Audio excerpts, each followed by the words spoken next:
നമസ്കാരം.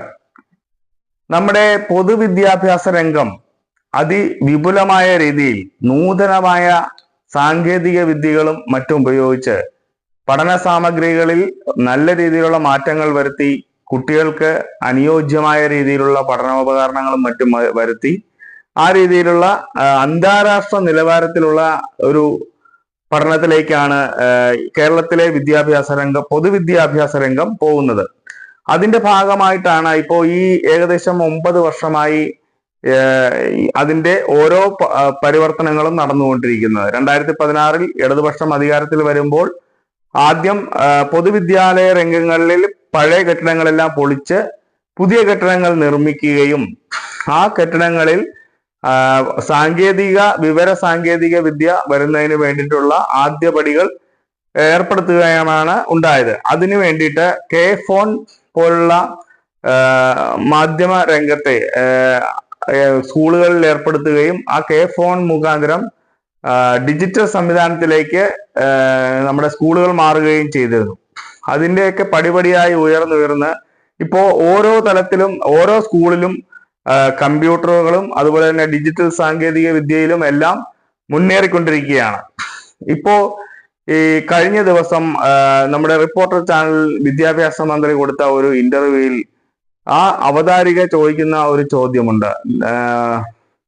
വിദ്യാർത്ഥികളുടെ മാനുഷികമായ പരിഗണന കൂടുതൽ കൊടുക്കുന്ന ഒരു സർക്കാരാണ് ഈ ശിവൻകുട്ടി സാർ ഇരിക്കുന്ന സമയത്ത് എന്ന് പറയുകയുണ്ടായി. അതിനെക്കുറിച്ചുള്ള ഒരു ചർച്ചയാണ് സംഘടിപ്പിച്ചത്. അതിനെക്കുറിച്ചുള്ള ചോദ്യങ്ങൾ ചോദിക്കുമ്പോൾ ആ വിദ്യാഭ്യാസ മന്ത്രി എന്ന നിലയിൽ ബഹുമാനപ്പെട്ട വിദ്യാഭ്യാസ മന്ത്രി വി ശിവൻകുട്ടി സാർ പറയുന്ന ഒരു കാര്യം എന്ന് പറയുന്നത്, മുഖ്യമന്ത്രി പൊതുവിദ്യാഭ്യാസ രംഗം നല്ല രീതിയിലാവുന്നതിന് വേണ്ടിയിട്ട് ഈ മന്ത്രിസഭയിൽ ഏറ്റവും കൂടുതൽ പിന്തുണ കൊടുക്കുന്ന ഒരു മന്ത്രിയാണ് തന്റെ വകുപ്പ് എന്നുള്ളതാണ് വി ശിവൻകുട്ടി പറയുന്നത്.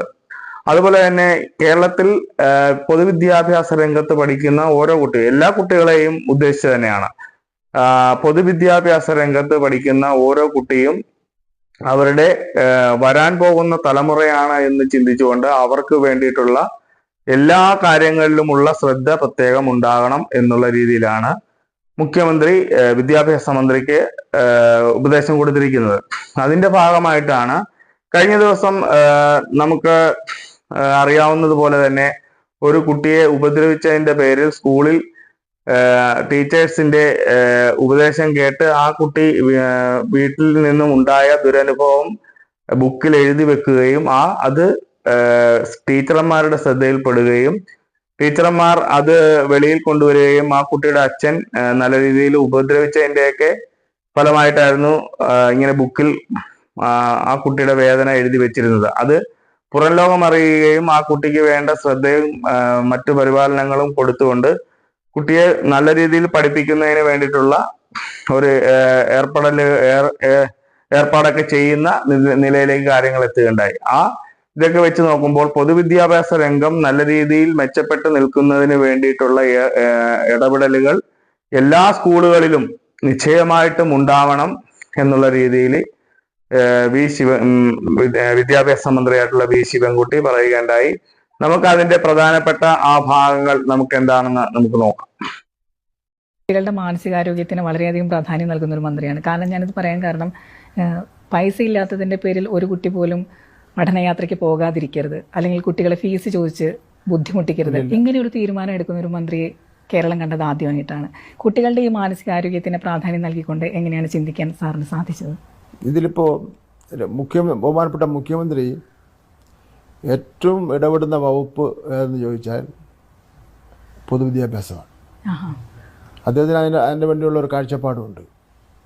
അദ്ദേഹം പറയുന്നത് വിദ്യാഭ്യാസമാണ് നമ്മുടെ അടുത്ത തലമുറ എന്ന് പറയുന്നത്. അപ്പോൾ അടുത്ത തലമുറ ഒരിക്കലും മണ്ടന്മാരും കഴിവില്ലാത്തവരാകാൻ വേണ്ടി പാടില്ല. ഒരു കാര്യം മുഖ്യമന്ത്രി പറഞ്ഞു, ടീച്ചർമാരുടെ പ്രത്യേക ശ്രദ്ധയ്ക്ക് ഓരോ കുട്ടിയും തൻ്റെ മകനോ മകളോ ആണെന്നുള്ള ധാരണ ഉണ്ടാവണം.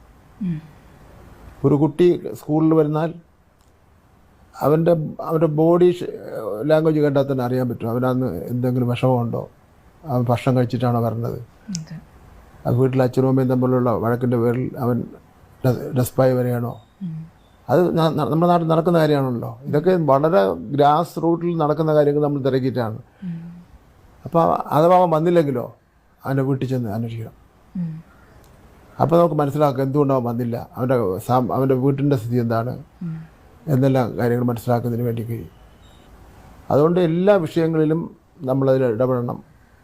ഇപ്പം നിങ്ങൾ ആരെങ്കിലും ചെന്നൊരു ഇൻ്റർവ്യൂ എടുത്തു നോക്ക്, പിന്നെ പൊതുവിദ്യാഭ്യാസത്തെ സംബന്ധിച്ചിടത്തോളം എല്ലാം കൃത്യം തന്നെ പറയും. അപ്പോൾ ആ ഒരു പിന്തുണ ഒരു ഗവൺമെൻറ് ആകുമ്പോൾ ഒരു മന്ത്രിക്ക് ഒരു മുഖ്യമന്ത്രിയുടെ പിന്തുണ കിട്ടുന്നത് ചെറിയ കാര്യമല്ല. മറ്റെല്ലാ മന്ത്രിമാർക്കും കിട്ടുന്നുണ്ട്.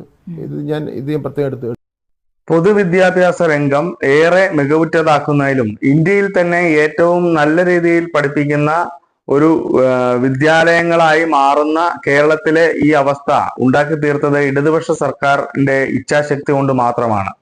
ഓരോ കുട്ടിയും വീട്ടിൽ നിന്ന് പോരുമ്പോൾ സ്കൂളുകളിൽ എത്തുന്നുണ്ടോ, സ്കൂളിൽ എത്താതിരുന്നതിന്റെ കാര്യം എന്താണ്, ഇനി എത്താതിരിക്കുമ്പോൾ സ്കൂളിലെ ടീച്ചർമാർ അവരവരുടെ മക്കളെ പോലെ അവരെ വീട്ടിൽ പോയി അന്വേഷിക്കണമെന്നുമാണ് വിദ്യാഭ്യാസ മന്ത്രി ഇവിടുത്തെ കേരളത്തിലെ വിദ്യാലയങ്ങളിലുള്ള ടീച്ചർമാർക്ക് കൊടുത്തിരിക്കുന്ന ഉപദേശം. അത് കൃത്യമായി നടപ്പിലാക്കണമെന്നും ആ നടപ്പിലാക്കുന്നുണ്ടോ എന്ന് പ്രത്യേകം അത് പരിശോധിക്കണമെന്നാണ് മുഖ്യമന്ത്രിയുടെ നിർദ്ദേശം. ആ നിർദ്ദേശത്തിനനുസരിച്ചാണ് വിദ്യാഭ്യാസ മന്ത്രി ഈ കാര്യങ്ങളൊക്കെ കേരളത്തിൽ നടപ്പിലാക്കിക്കൊണ്ടിരിക്കുന്നത്. എന്തായാലും വരും തലമുറകൾക്ക് പ്രചോദനമാം വിധം നമ്മുടെ പൊതുവിദ്യാലയം തന്നെ നല്ല രീതിയിൽ മാറിയിട്ടുണ്ട്. അത് ലോകോത്തര നിലവാരത്തിലേക്ക് ഉയർന്നു തന്നെ നിൽക്കുമെന്ന കാര്യത്തിൽ യാതൊരു തർക്കവുമില്ല.